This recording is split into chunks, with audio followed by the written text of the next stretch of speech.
जी परदेस गयों परदेसी होयों तेरियां नित वतना वल लोड़ां। परदेस गयों परदेसी होयों तेरियां नित वतना वल लोड़ां। कमली करके छड़ गया मैनू ते बैठी कख गलियां दे रोलां। बैठी कख गलियां दे रोलां। अज जनाब साडे परदेसी भाई जिहड़े आ अज उन्हां नूं दोनों हत्थां नाल सलाम ते सलूट पेश करदे आ। बहुत बड़ी बात आ। एक दौर हुंदा सी, एक वक्त हुंदा सी कि अंग्रेज़ ਦੇ ਦੌਰ ਦੇ ਵਿੱਚ ਜਦੋਂ ਕਿਸੇ ਨੂੰ ਸਜ਼ਾ ਦਿੱਤੀ ਜਾਂਦੀ ਸੀ ਨਾ, ਉਹਨੂੰ ਫਿਰ ਕਾਲੇ ਪਾਣੀ ਭੇਜਿਆ ਜਾਂਦਾ ਸੀ। ਇਹਨੂੰ ਕਹਿੰਦੇ ਸੀ ਕਾਲਾ ਪਾਣੀ। ਕਾਲਾ ਪਾਣੀ ਦਾ ਮਤਲਬ ਕਿ ਸਮੁੰਦਰ ਢਪਾ ਦੇਣਾ। ਅਗਰ ਉਹਨੂੰ ਆਪਣੇ ਮੁਲਕ 'ਚ ਜੇਲ੍ਹ ਕਰ ਦਈਏ, ਉਹਨੂੰ ਮਾਂ ਵੀ ਮਿਲ ਸਕਦੀ, ਭੈਣ ਵੀ, ਭਾਈ ਵੀ, ਸਾਰੇ ਜਾ ਕੇ ਮਿਲ ਸਕਦੇ। ਲੇਕਿਨ ਕਾਲੇ ਪਾਣੀ ਦਾ ਮਕਸਦ ਇਹ ਸੀ ਕਿ ਸਮੁੰਦਰ ਟਪਾ ਦਿਓ, ਨਾ ਉਹ ਆ ਸਕੇ, ਨਾ ਕੋਈ ਉੱਧਰ ਜਾ ਸਕੇ। ਉਦੋਂ ਸਜ਼ਾ ਦੇ ਤੌਰ ਤੇ ਭੇਜਿਆ ਜਾਂਦਾ ਸੀ। ਲੇਕਿਨ ਅੱਜ ਅਸੀਂ 5-7 ਲੱਖ ਰੁਪਈਆ ਦੇ ਕੇ ਆਪ ਹੱਥੀਂ ਫੜਾ ਕੇ ਗੱਲ ਕਹਿੰਦੇ ਕਿ ਆਹ ਲਓ ਜੀ ਸਾਨੂੰ ਕਾਲੇ ਪਾਣੀ ਭੇਜੋ। ਮਜਬੂਰੀ ਉਦੋਂ ਵੀ ਸੀ, ਮਜਬੂਰੀ ਹੁਣ ਵੀ ਆ। ਉਦੋਂ ਮਜਬੂਰੀ ਸੀ, ਉਦੋਂ ਸਜ਼ਾ ਹੁੰਦੀ ਸੀ, ਅੰਗਰੇਜ਼ ਭੇਜਦਾ ਸੀ, ਜਾਣਾ ਪੈਂਦਾ ਸੀ। ਹੁਣ ਮਜਬੂਰੀ ਕੀ ਆ? ਹੁਣ ਮਜਬੂਰੀ ਬੱਚਿਆਂ ਦੀ ਆ, ਕਮਾਈ ਦੀ ਆ, ਉਹਨਾਂ ਦੀ ਤਰਬੀਅਤ ਦੀ ਆ, ਉਹਨਾਂ ਨੂੰ ਪਾਲਣ ਦੀ ਆ। ਬੜੀਆਂ ਬਹੁਤ ਜ਼ਿਆਦਾ ਜਿਹੜੀਆਂ ਨਾ ਆਉਂਦੀਆਂ ਸਾਨੂੰ ਪ੍ਰੋਬਲਮਸ, ਉਹਨਾਂ ਦੇ ਹੱਲ ਵਾਸਤੇ ਅਸੀਂ ਜਾਂਦੇ ਹਾਂ 5-7 ਲੱਖ ਰੁਪਈਏ ਦੇ ਕੇ, ਲਓ ਜੀ ਸਾਨੂੰ ਲੈ ਜਾਓ ਉੱਥੇ। ਉੱਥੇ ਜਾ ਕੇ ਫਿਰ ਪਰਦੇਸੀ ਭਾਈ ਵਿਚਾਰੇ ਕੀ ਕਰਦੇ ਆ? ਬਿਮਾਰ ਵੀ ਹੁੰਦੇ ਆ, ਦਵਾਈ ਵੀ ਲੈਣੀ ਹੁੰਦੀ ਆ, ਘਰਦਿਆਂ ਨੂੰ ਵੀ ਨਹੀਂ ਦੱਸਣਾ। ਉਹ ਇਸ ਕਰਕੇ ਨਹੀਂ ਦੱਸਣਾ ਵੀ ਯਾਰ ਘਰ ਦੇ ਪਰੇਸ਼ਾਨ ਨਾ ਹੋਣ। ਇਹ ਪਰਦੇਸੀ ਭਾਈ ਸਾਡੇ ਜਿੰਨੇ ਵੀ ਗਏ ਹੋਏ ਆ, ਉਹ ਜਿੱਡੀ ਵੱਡੀ ਕੁਰਬਾਨੀ ਦਿੰਦੇ ਆ ਤੇ ਓਡੀ ਕੁਰਬਾਨੀ ਕੋਈ ਨਹੀਂ ਦੇ ਸਕਦਾ। ਹਕੀਕਤ ਆ। ਉਹ ਵਿਚਾਰੇ ਜਦੋਂ ਬਿਮਾਰ ਹੁੰਦੇ ਆ, ਉੱਥੇ ਇਕੱਲੇ ਪਏ ਹੁੰਦੇ ਆ, ਕੋਈ ਦਵਾਈ ਲੈ ਕੇ ਦੇਣ ਵਾਲਾ ਨਹੀਂ ਹੁੰਦਾ, ਆਪੇ ਹੀ ਉੱਠਦੇ ਆ, ਪਾਣੀ ਪਾਉਂਦੇ ਆ, ਪੀਂਦੇ ਆ, ਆਪੇ ਵਿਚਾਰਿਆਂ ਨੇ ਖਾਣਾ ਪਕਾਉਣਾ ਹੁੰਦਾ, ਕਮਾਈ ਵੀ ਕਰਨੀ ਆ। ਫਿਰ ਇਹ ਵੀ ਆ ਪਿੱਛੇ ਬੱਚੇ ਆ, ਮਾਂ ਬਾਪ, ਭੈਣ ਭਾਈ, ਉਹਨਾਂ ਨੂੰ ਵੀ ਜਾ ਕੇ ਉਹਨਾਂ ਨੂੰ 20 ਮਹੀਨੇ ਦਾ ਕੁਛ ਨਾ ਕੁਛ ਜ਼ਾਹਰ ਭੇਜਣਾ ਹੁੰਦਾ, ਗਏ ਇਸ ਮਕਸਦ ਲਈ।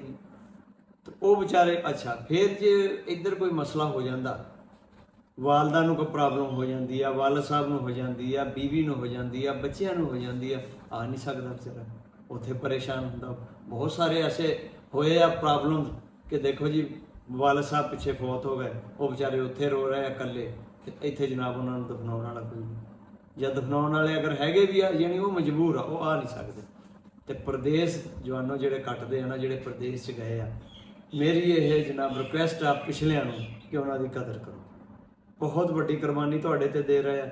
ਉਹ ਆਪਣੀ ਪੂਰੀ ਜਵਾਨੀ ਉੱਥੇ ਪ੍ਰਦੇਸ 'ਚ ਕੱਢ ਰਹੇ ਆ। ਸਾਲ 2 ਸਾਲ ਬਾਅਦ ਆਉਂਦੇ ਆ ਵਿਚਾਰੇ, ਉਹ ਮਹੀਨਾ 2 ਮਹੀਨੇ ਦੀ ਛੁੱਟੀ ਹੁੰਦੀ ਆ। ਉਹਦੇ ਵਿੱਚ ਵੀ ਉਹਨਾਂ ਨੂੰ ਅਸੀਂ ਘਰ ਵਾਲੇ ਉਹ ਪ੍ਰੋਬਲਮਸ ਗਣਵਾਉਣੀਆਂ ਸ਼ੁਰੂ ਕਰ ਦਿੰਦੇ ਆ, ਉਹ ਚੀਜ਼ਾਂ ਦੱਸਣੀਆਂ ਸ਼ੁਰੂ ਕਰ ਦਿੰਦੇ ਆ ਕਿ ਆਹ ਹੈ ਨਹੀਂ, ਆਹ ਹੈ ਨਹੀਂ, ਆਹ ਹੈ ਨਹੀਂ। ਯਾਨੀ ਉਹਦੀ 2 ਮਹੀਨੇ ਦੀ ਛੁੱਟੀ ਵੀ ਸਮਝ ਲਓ ਕਿ ਕੰਮਾਂ 'ਚ ਗੁਜ਼ਰ ਜਾਂਦੀ ਹੈ। ਟਾਈਮ ਆ ਜਾਂਦਾ ਫਿਰ ਜਾਣ ਦਾ, ਫਿਰ ਜਦੋਂ ਜਾਂਦੇ ਆ ਵਿਚਾਰੇ ਘਰ ਦੇ ਵੀ ਜ਼ਾਹਰ ਮਾਯੂਸ ਹੁੰਦੇ ਆ, ਉਹ ਵੀ ਰੋਂਦੇ ਜਾਂਦੇ ਆ। ਤੇ ਮੈਂ ਇਹ ਰਿਕੁਐਸਟ ਕਰਦਾ ਕਿ ਜਿੰਨੇ ਵੀ ਲੋਕ ਪ੍ਰਦੇਸ ਗਏ ਆ ਨਾ, ਉਹਨਾਂ ਦੇ ਘਰ ਵਾਲੇ ਉਹਨਾਂ ਦੀ ਬਹੁਤ ਜ਼ਿਆਦਾ ਕਦਰ ਕਰਿਆ ਕਰੋ। ਬਹੁਤ ਵੱਡੀ ਕੁਰਬਾਨੀ ਦੇ ਰਹੇ ਆ। 18-20 ਸਾਲ 25 ਸਾਲ ਉਮਰ ਹੁੰਦੀ ਆ ਜਦੋਂ ਵਿਚਾਰੇ ਉਹ ਚਲੇ ਜਾਂਦੇ ਆ। ਜਦੋਂ ਵਾਪਸ ਆਏ ਹੁੰਦੇ ਆ ਦਾੜੀ ਚਿੱਟੀ ਹੋਈ ਹੁੰਦੀ ਆ, ਬਸ ਫਿਰ ਉਹ ਕਿਸੇ ਕੰਮ ਜੋਗੇ ਨਹੀਂ ਰਹਿੰਦੇ। ਬਾਅਦ ਦੇ ਵਿੱਚ ਫਿਰ ਬੜਾ ਦੁੱਖ ਲੱਗਦਾ ਜਦੋਂ ਕਿਤੇ ਔਲਾਦ ਸ਼ਾਦੀ ਤੋਂ ਬਾਅਦ ਬੈਠ ਕੇ ਆਪਣੇ ਬਾਪ ਨੂੰ ਇਹ ਗੱਲ ਕਹਿੰਦੀ ਆ ਵੀ ਤੁਸੀਂ ਕੀਤਾ ਕੀ ਸਾਰੀ ਜ਼ਿੰਦਗੀ? ਸਾਡੇ ਵਾਸਤੇ ਤਾਂ ਕੁਛ ਨਹੀਂ ਕੀਤਾ। ਉੱਥੇ ਆ ਕੇ ਉਹ ਫਿਰ ਉਹਦਾ ਜਿਹੜਾ ਹੁੰਦਾ ਨਾ, ਉਹ 25-30 ਸਾਲ ਦਾ ਪੈਂਡਾ ਪ੍ਰਦੇਸ ਜਾਣ ਦਾ, ਉਹ ਫਿਰ ਉਹਨੂੰ ਬੜਾ ਤੰਗ ਕਰਦਾ। ਉਹ ਕਹਿੰਦਾ ਯਾਰ ਤੁਹਾਡੀ ਖਾਤਰ ਮਰ ਵੀ ਗਏ, ਜਿਵੇਂ ਖਾਣ ਵਾਲੇ ਨੂੰ ਸਵਾਦ ਵੀ ਨਾ ਆਇਆ। ਇਸ ਕਰਕੇ ਦੋਸਤੋ ਅੱਜ ਪਰਦੇਸੀਆਂ ਨੂੰ ਸਲਾਮ ਤੇ ਸਲੂਟ ਪੇਸ਼ ਕਰਦੇ ਆ, ਜਿਹੜੇ ਪ੍ਰਦੇਸ ਜਾ ਕੇ ਆਪਣੀ ਫੈਮਿਲੀ ਨੂੰ ਸਪੋਰਟ ਕਰਦੇ ਆ, ਆਪਣੇ ਮੁਲਕ ਨੂੰ ਸਪੋਰਟ ਕਰਦੇ ਆ, ਔਰ ਆਪਣੇ ਦਿਲ ਤੇ ਝੱਲ ਕੇ ਵਾਧੀਆਂ ਘਾਟੀਆਂ ਵਿਚਾਰੇ ਉਹ ਤੁਹਾਨੂੰ ਖੁਸ਼ ਰੱਖਣ ਦੀ ਕੋਸ਼ਿਸ਼ ਕਰਦੇ ਆ। ਸਾਡੀ ਦੁਆ ਹੈ ਜੀ ਅੱਲਾਹ ਪਾਕ ਉਹਨਾਂ ਨੂੰ ਵੀ ਖੁਸ਼ ਰੱਖੇ, ਅੱਲਾਹ ਤਾਲਾ ਉਹਨਾਂ ਦਾ ਵੀ ਹਾਮੀ ਨਾਸਰ ਹੋਵੇ, ਸਿਹਤ ਤੰਦਰੁਸਤੀ ਦੇਵੇ, ਮਾਲਕ ਉਹਨਾਂ ਨੂੰ ਖੈਰੀਅਤ ਨਾਲ ਲੈ ਕੇ ਜਾਵੇ, ਖਰੀਅਤ ਨਾਲ ਲੈ ਕੇ ਆਵੇ। ਬਸ ਸਾਡੀ ਤੇ ਦੁਆ ਜੀ ਪ੍ਰਦੇਸੀਆਂ ਬਾਰੇ, ਅੱਲਾਹ ਤਾਲਾ ਉਹਨਾਂ ਨੂੰ ਖੈਰੀਅਤ ਨਾਲ ਵਾਪਸ ਲੈ ਕੇ ਆਵੇ ਆਪਣੀ ਫੈਮਿਲੀ 'ਚ, ਔਰ ਅੱਗੇ ਬੱਚਿਆਂ ਨੂੰ ਅੱਲਾਹ ਪਾਕ ਹਦਾਇਤ ਦੇਵੇ, ਬੀਵੀ ਨੂੰ ਹਦਾਇਤ ਦੇਵੇ ਕਿ ਉਹਦੀ ਸਹੀ ਤਰੀਕੇ ਨਾਲ ਕਦਰ ਕਰਨ। ਫਿਰ ਆਏ ਦੀ ਇਹ ਨਹੀਂ ਕਿ ਜਦੋਂ ਕਮਾਉਂਦਾ ਸੀ ਬਾਪੂ ਬੜੀ ਗੱਲ ਸੀ, ਜਦੋਂ ਕਮਾਈ ਖਤਮ ਹੋਈ ਤਾਂ ਵਿਚਾਰਾ ਰਹਿ ਗਿਆ। ਬਹੁਤ ਸ਼ੁਕਰੀਆ ਜਨਾਬ। ਅੱਜ ਦੀ ਗੱਲ ਬਸ ਪੱਲੇ ਬੰਨ੍ਹ ਲੈਣਾ, ਪਰਦੇਸੀਆਂ ਦੀ ਕਦਰ ਕਰੋ। ਅੱਲਾਹ।